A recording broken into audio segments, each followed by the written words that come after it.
honor for me to be here today to be sharing with you some of the work that we're currently doing within the community, especially as it relates to inclusion and to acceptance. I'm a firm believer that I think the strength of a community truly is in diversity, and there is no greater diversity than when there is true inclusion of all individuals, regardless of their background and regardless of their need. So with that, I'm gonna segue into what I hope to share with you today regarding accessibility and how we might wanna rethink accessibility. And so I want to do a quick poll and have sort of a show of hands, if you won't mind. How many of you in this room, so if you think so, I want you to raise your hands, but how many of you in this room think that this individual potentially has an issue with access to either a building or an event within the community? If you won't mind raising your hands, if you think access may potentially be an issue. And I want you to, as you raise your hand, leave it up there and just kind of quickly look around so you know what your peers are saying in relation to you. And now I want to show you this picture. How many of you, again, same question, think that this person potentially has an issue with access to either a space or an event within the community? Again, raise your hand if you think so. So if you would just look around. So nobody raised their hands actually for this one, and majority of you raised your hands for the other individual who was in a wheelchair. So I want you to kind of keep this in mind for a little bit, and we're going to come back to this. But I want to then now step back and share a little bit about how we started KultureCity and about this young man over here. So this is our son. His name is Abram. He's 12 now. He was diagnosed with autism when he was 4 years of age. He's, very happy kid, as you can see here. He's bright. He loves riding. He loves swimming. He's quite the joy to be with. I'm a little bit biased, but I think that's in general a pretty true statement.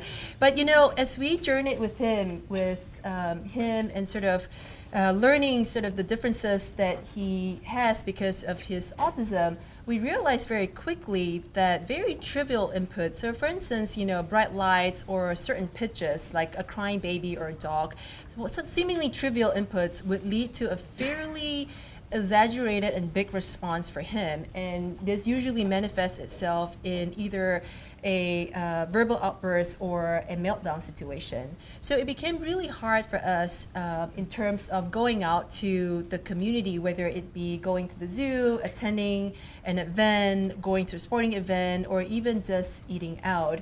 And before we knew it, these sort of outings became sort of a distant memory.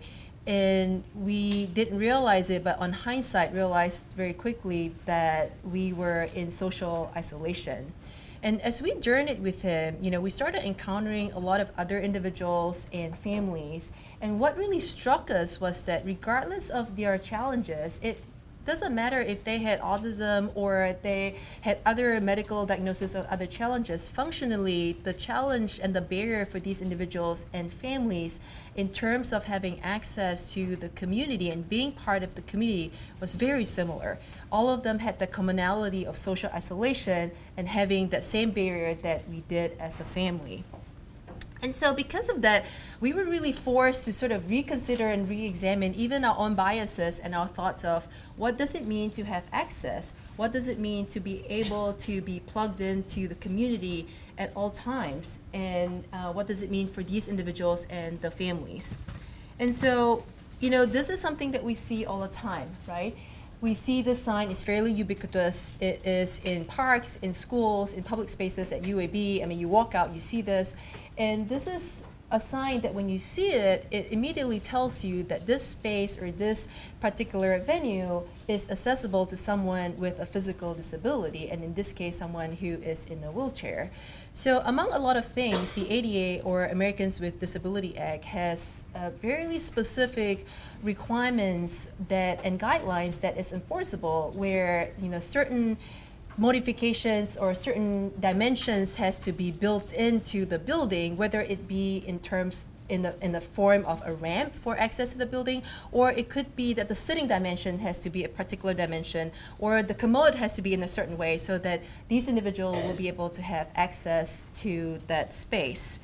But what the ADA failed to really sort of, in a way, be thinking about, because it's sort of not meant when they were thinking about those guidelines, is what about individuals with an invisible disability? So these would be folks who look just like you and me.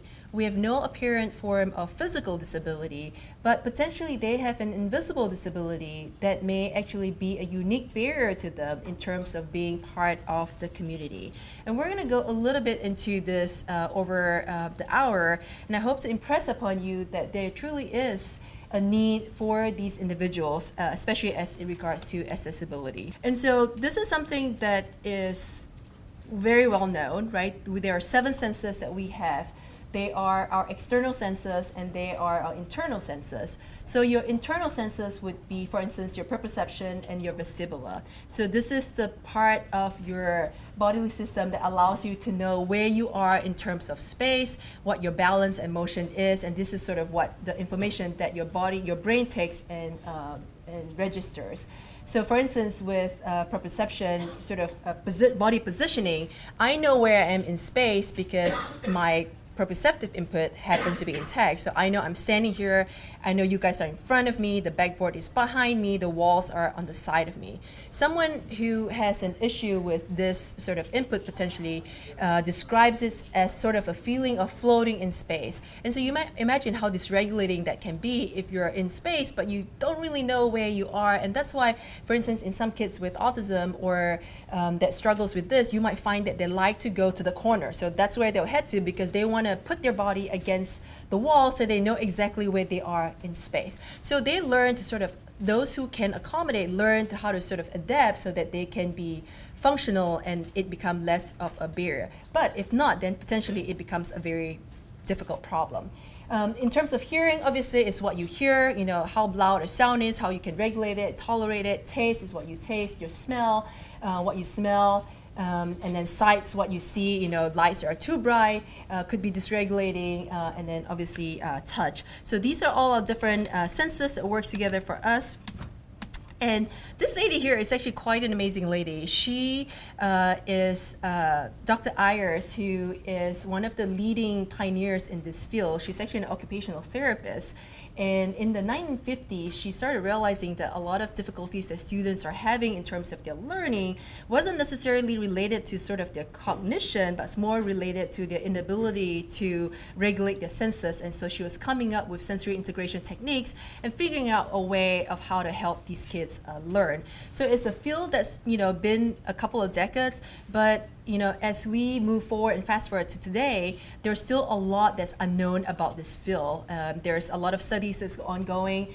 The 2 main things I would say, if you had to sort of parcel it out, would be one, sort of from a mechanistic standpoint, what is sort of that mechanistic link that's we're trying to understand, you know, what neuronal pathway and how that is related to someone functionally in terms of what they do, how they regulate their senses and so forth. And I think the other big piece that we're still trying to learn as a field is what does it mean for an individual with sort of the sensory dysregulation in terms of their functional living, in terms of their learning, and in terms of their ability to be within a group. And so this is, I wanted to show you this because I thought this was actually an important concept, is the concept of sensory gating. So what this is if you can imagine sort of the arrows being the input, right? So all these different inputs coming in, whether it be from what you hear, what you see, what you smell, and sort of what your body is doing, your brain is going to take all this different input and is going to not just accept it, it's going to be able to organize it in a way that makes sense. And so I think of it like a coffee filter where you're able essentially to filter all this different information, and what is redundant goes to the background, and what is important that you deem important for that point in time becomes then what you respond to and creates that sort of adaptive response. So an instance would be, you know, obviously if you're at a music festival, then you're able to gate and you can enjoy the music that's playing in the concert, and all the other things are sort of tuned out. And so like in this instance, for instance, you know, I'm speaking here, you're listening to me, you can kind of hear the chip that's going on over there, that's opening of the chip bag. If I am quiet, a little bit quieter, you can kind of hear that hum that's in the background. Although now that I've pointed it out, you might always hear it, hopefully not. But you can kind of hear that hum that's in the background. You know, the light is pretty bright, but it doesn't bother you guys as much, right? Because you're able to have all this input come at you and put it to the background, and you're able to then focus your attention to my voice and what I'm saying. So for somebody who, like that little boy who was going into the coffee store, an environment like this potentially could be extremely overwhelming to him, right? So if his thing was sound sensitivity, maybe all he could hear was the hum, and then the little chip that's going on, and then the crunching of the salad, and then the smell, right? If he had a sensitivity to, like for me, I have this thing to popcorn. I don't know why, but if there's popcorn here, it would really dysregulate me because I just don't do well with that particular smell. And so you might quickly imagine, so if you have an issue integrating all these different senses, what the output might be. The output is that you cannot pay attention, you're very dysregulated, it may present itself as sort of just a come apart situation. And so, now we sort of segue into, now that you know what it means to have these sensory issues, the ultimate questions become, well, why should we care? Obviously, we're in public health, we're concerned about, being somebody making a difference and, being part of this sort of community health. Why should we care? So I want to do, there's actually a good group of us, so I want to do this, and most of you are done with lunch. I want us to count 1 to 6, and the sixth person to stand up. So if you're number 1, so 1, 2, 3, 4, 5, 6. If you don't mind standing up and just remain standing, sorry, I know I should have like treats to give out as a motivator. If you won't mind, it won't take us very long. It'll just take us a few minutes. If you would stand up, and then we'll go, so 1, 2, 3, 4, 5, 6, if you would stand up, and then just keep going. So 1, 2, 3, 4, 5, 6, that would be you, gentlemen, yes. And then just kind of go through the room. Yep, so it would be 1, 2, 3, 4, 5, whoever's next to you. Yep, and then just kind of go 1, 2, 3, 4, 5, 6. So gentleman in blue, yes. Let's see, 1, 2, 3, 4, 5, 6. Lady in the blue jacket. Yep, there you go. 1, 2, 3, 4, and then we'll go over this way. 5, 6. Gentleman in the leather jacket. Let's see. 1, 2, 3, 4, 5, 6. You in, yep, yes. 1, 2, 3, 4, 5, 6. Lady in the blue sweater, yeah, blue shirt. Let's see, 1, 2, 3, 4, 5, 6. You in green jacket or sweater. 1, 2, 3, 4, 5, 6. And then you, yeah, yes. 1, 2, 3, 4, 5, 6. You and glasses. Wearing a t-shirt. Wait, yes. And 1, 2, 3, 4, 5, 6. And then gentleman in front in the sweater. Okay, if you guys would just all stand up and remain standing. Thank you very much. Now I want you to all just kind of look around. So look around and see how many people are standing in this room. It's not a small number. It's not an insignificant number, right? So this is 1 in 6. So within our group here, right, 1 in 6 of us have this issue with sensory sensitivity, right? So look around again and then have a seat. Thank you very much. And 1 in 6 is a statistic that involves like a normal population if you just survey the entire population as a whole.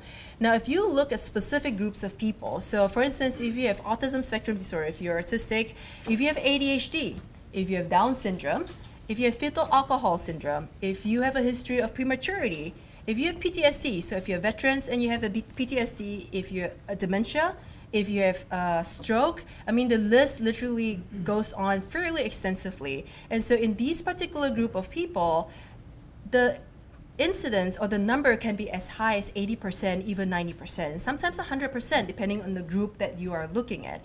And very quickly, you can also see that it spans age group, right? We're not just talking about 5-year-olds, 6-year-olds, we're not talking about 10-year-olds. We could be talking about them, but we certainly could also be talking about a 30-year-old veterans. We could be talking about a 60-year-old individual who has dementia or Parkinson's disease. So it's important because it spans age group, it certainly spans the community as a whole.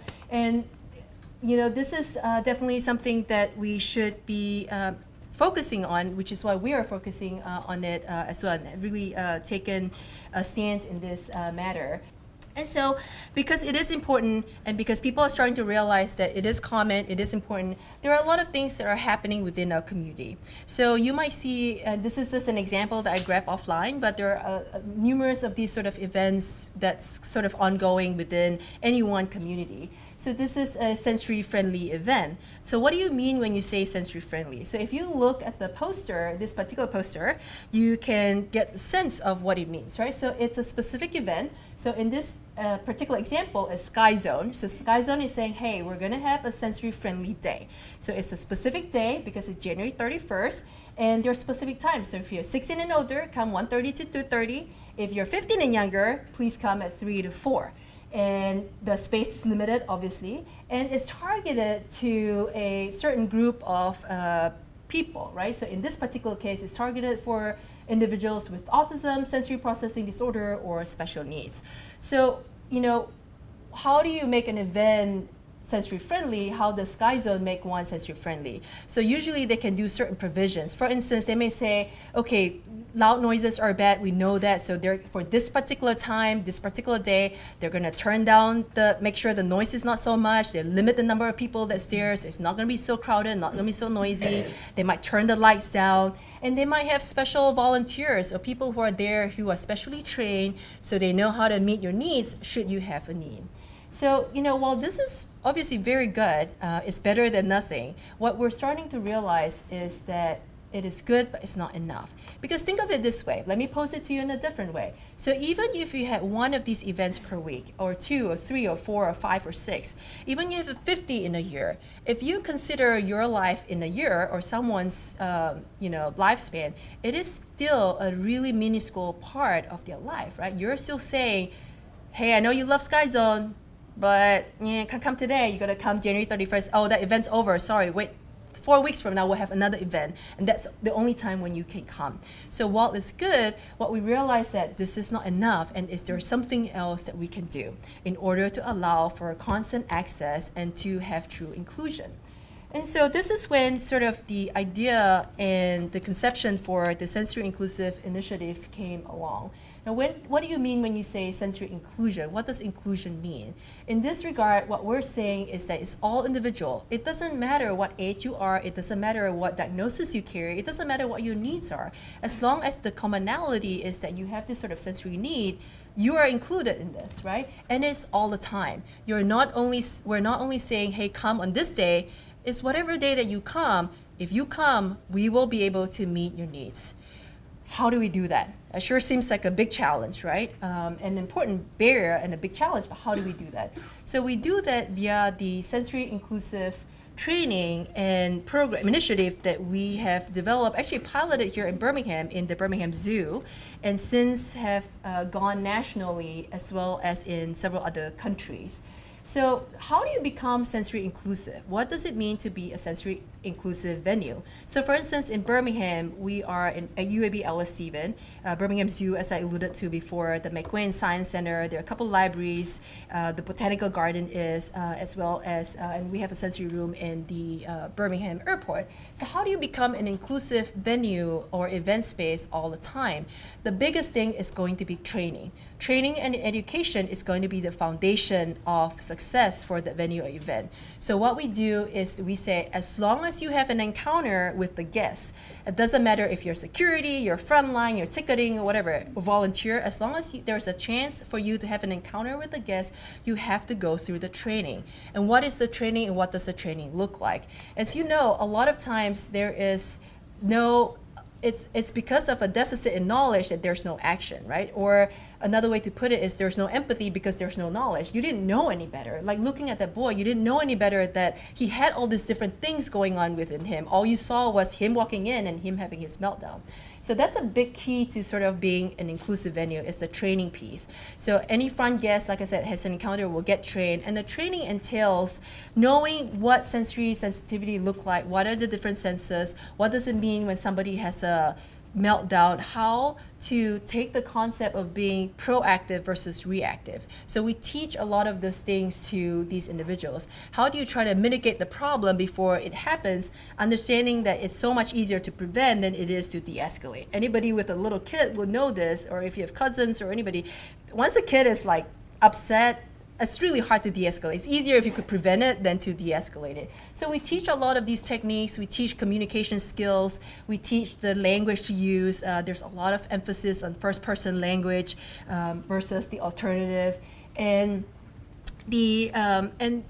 one of the outcomes that comes from sort of this sort of training, one is that the staff becomes more knowledgeable, and two, with the knowledge, there's also the sense of comfort and not fear of the unknown of what to do if something were to happen to them in the presence of a guest who's having an issue. Along sort of this educational programming and teaching that we do, we also look at the space. And so what that means is that we do a really critical assessment of the venue and the space and figure out what within the space can be used to help with this particular issue. So for instance, if there is a location within the building, like we'll use this as an example. We'll say, okay, on the 4th floor, the last room is sort of a quieter area. Then we'll identify that as a quiet area. And so what that means is that with that signage, somebody who has a sensory issue will know if I'm having difficulty, I need to have a calm space, a quiet space to decompress, I know where to go. That's the quiet space. It's been identified for you based on assessment of that space. So quiet areas. And then another big one is a headphone zone. So this is saying, hey, potentially this particular location here over here is going to be loud. It may not be loud right now, but there is a chance that it's going to be loud. If you happen to go there and you have an issue with noise, then potentially you want to make sure you have access to headphone or have your own headphone or take a headphone from guest services. So it allows, by putting signages like these throughout the venue, it allows for the guest who's being there, or if it's an event that's there, to kind of know how best to navigate the environment before they get in trouble. Again, it's sort of falling back to the concept of how can we be preventive rather than reactive to an issue that has occurred. The other big things that you will see is something that says sensory bags available here. These are typically at guest services because that's sort of a common place that people identify with as far to where to go. And so here what we do is we provide the venue or the event space with sensory bags. And so within the sensory bags, there are several different items. There could be things like the noise canceling headphone that you can put on if you have a noise sensitivity. There are fidget tools in there. There are feeling thermometers. The red thing over there is a weighted lap pad. And so somebody who has an issue with bodily positioning may benefit from having something weighted. It's sort of like if you've been to radiology wearing that weighted vest, there's a certain calming sort of feeling that you get from wearing it for some of the individuals.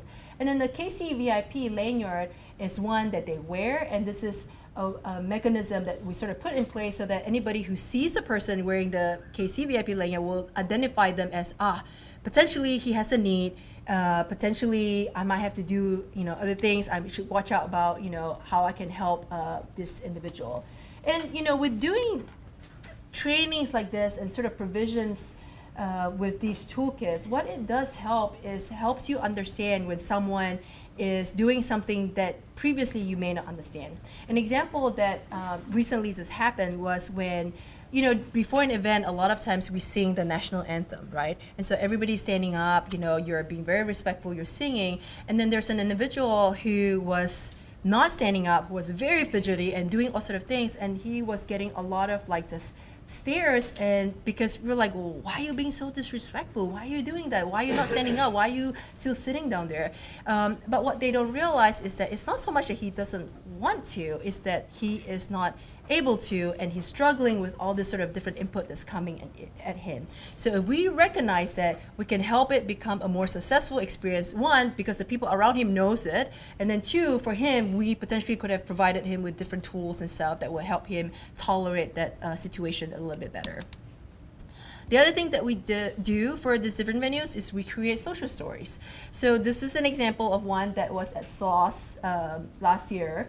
And a social story is a story that's written first language that tells you the experience before it happens. So essentially it's saying, well, I'm going to go to the music festival. When I'm there, I will see X, Y, and Z. And so essentially you you tell the story before it happens because it's been shown to alleviate some of the anxiety that comes with exposure to a brand new experience. So if you were going to the hospital, for instance, it may be like, I'm going to children's today. I'm going to see Dr. X. Dr. X looks like this. When we have like our cap and our mask, we look very different. We dress very differently. And so you say, this is what he looks like. He looks like when he's wearing a scrub. And so you kind of pre-expose them to the experience before the experience actually happens. So every different venue and location or event has a different social story that's unique to them. The other thing that we do, that we work with this venues, is to do entry-exit policy changes. So how many of you have gone to a game or a circus where it's a one-way entry? If you go in there, you better stay in there, because if you leave, that's it. There is no way that you come back in, right? Because there's no mechanism in place that will allow you to go back in. So a lot of times for these families, and we certainly had this experience ourselves, where we would go, and this was actually at BJCC at the circus before they became inclusive. It was really overwhelming, and really all that Abram needed was just to go out from that situation just for a minute or two, just kind of recollect and calm himself down. But the problem was there is no such mechanism in place for him. So going out meant everybody's leaving, and that was it. That was the end of that outing.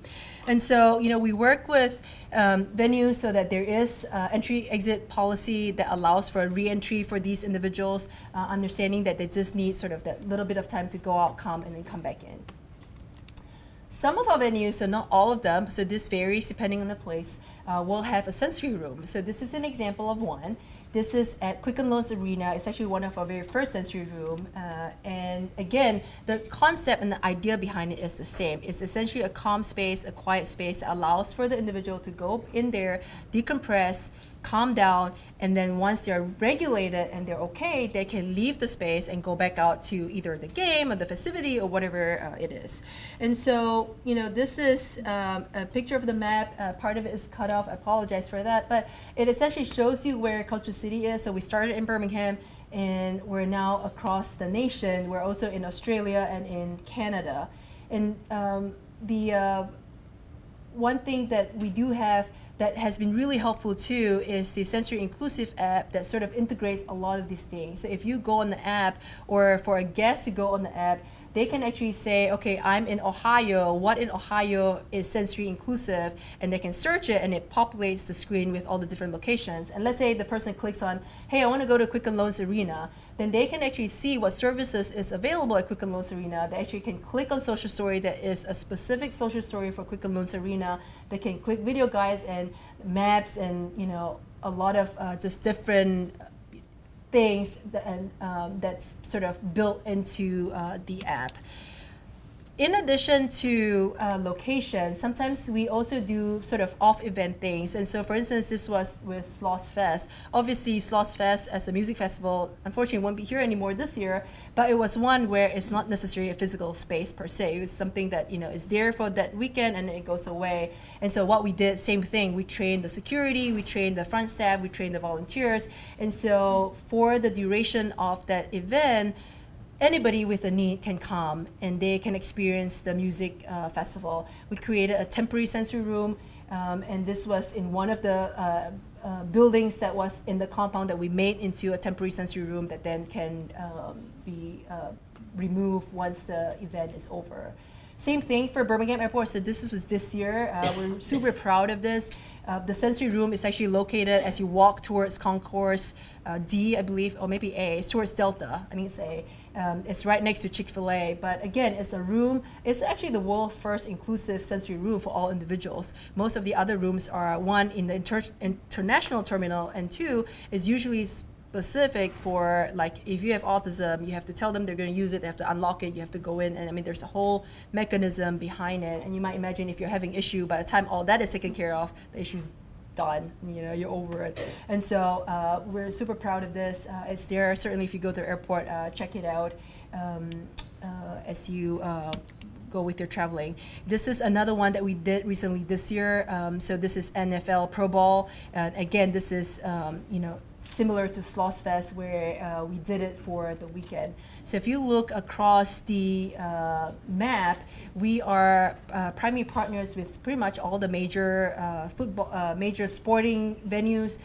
So NBAs, NFLs, NBA, NHL, and so hockey, baseball, all the sports, all the main ones. And then beyond those, obviously museums, zoos, parks, aquariums, and festivals like this. Again, our intent is to sort of bring it back full circle. Our intent is so that any of these things, if there is a concert, if there is a NBA game at State Farm Arena, it doesn't matter what it is, anybody can go at any time. It doesn't have to be limited to just a particular time in space or a particular time period. And so this is breaking news. This was just today, so we're super excited too. So United Center became the first venue in Chicago to be certified sensory inclusive, and this was a picture that they sent us, which was super cool to see. So now we're in Chicago at United Center as well. And we get lots of feedback, and this is really ultimately the reason why we do this thing is when, and to hear families tell us back of why this was important to them, how this has impacted them. This was their first basketball game, and they're 10, 20, and there was one, he was 22 years old. It was his first zoo visit. I mean, that's pretty impactful and profound and really heartwarming. So we get a lot of these. So I will end with that. And of course, we couldn't do this without our amazing team. This is pretty much all of them. This is our team of board members, volunteers, trainers. We're all dressed up for our annual Culture Ball. And so obviously we couldn't do this without our amazing team.